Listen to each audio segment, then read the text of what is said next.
نشان نہیں. یوں سمجھیے جیسے یہ ریت کا سمندر ہو اور نہ کوئی سایہ ہے کہ دھوپ سے بچا جا سکے. ریگستان میں پانی کی کمی کی وجہ سے کوئی بڑا درخت نہیں ہوتا. البتہ یہاں ببول کے کانٹے دار درخت اور جھاڑیاں ضرور ہوتی ہیں جن کا کوئی سایہ نہیں ہوتا، نہ کوئی پھل نہ پتے، بس کانٹے ہی کانٹے ہوتے ہیں. ریگستان میں جب مٹی یا ہوا کا طوفان آتا ہے تو سب کچھ تہس نہس ہو جاتا ہے. ریگستان میں اگر کوئی بھٹک جائے تو اس کا بچنا ناممکن ہو جاتا ہے. پیارے امیر اہل سنت، مجھے اونٹ کے بارے میں کچھ سوال پوچھنے ہیں. جب صحرا میں اچانک ریت کا طوفان آتا ہے تو اونٹ اپنی آنکھیں کیسے بچاتا ہے؟ صحرا میں تو کہیں سایہ بھی نہیں ہوتا، پھر اونٹ اتنی سخت دھوپ میں خود کو زندہ کیسے رکھتا ہے؟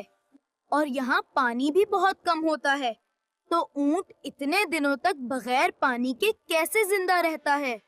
جب آس پاس درخت اور سبزہ بھی نہیں ہوتا تو اونٹ آخر کھاتا کیا ہے؟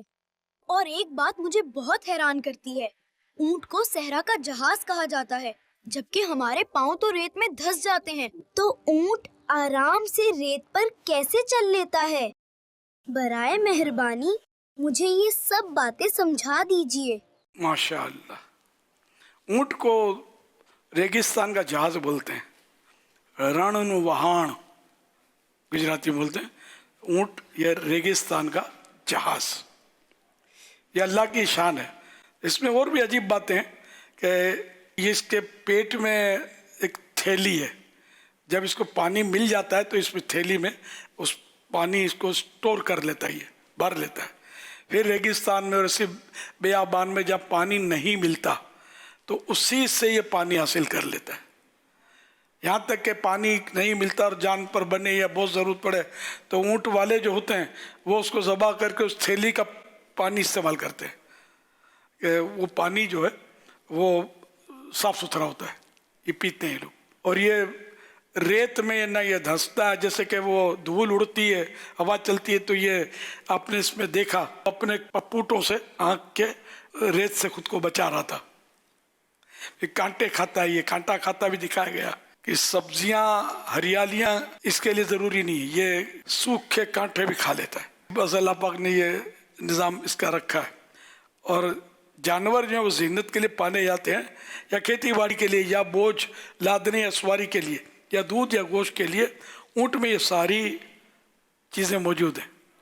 یہ ریت کا جہاز ہے اور یہ کانٹے اور معمولی چیزوں کو کھا کر گزارا کر لیتا ہے اور 10-15 دن بغیر کھانے پانی کے نکال لیتا ہے. اونٹ میں اطاعت یعنی فرما برداری اور عشق کمال درجے کا ہے. چنانچہ ایک بچہ اس کو جہاں چاہے لے جائے اور خودی کے اشعار سن کر ایسی مستی میں آتا ہے کہ طاقت سے زیادہ بوجھ اٹھا کر بہت زیادہ راستہ طے کر لیتا ہے. یہ خودی ایک مطلب یہ نغمے ہوتے ہیں اس کے، جو اونٹ کے ساربان ہوتے ہیں، اونٹ چلانے والے، اور یہ لوگ کوئی مخصوص اپنے راگ میں یہ بولتے ہیں کچھ ترنم میں، تو جس سے وہ اشعار پڑھتے ہیں تو اس سے اونٹ کو تان چڑھتا ہے، مستی آتی ہے. اور پھر یہ کہ وہ زیادہ بوجھ لے کر بھی زیادہ راستہ طے کر جاتا ہے اس میں مست ہو کر. صلو علی الحبیب صلی اللہ علی محمد.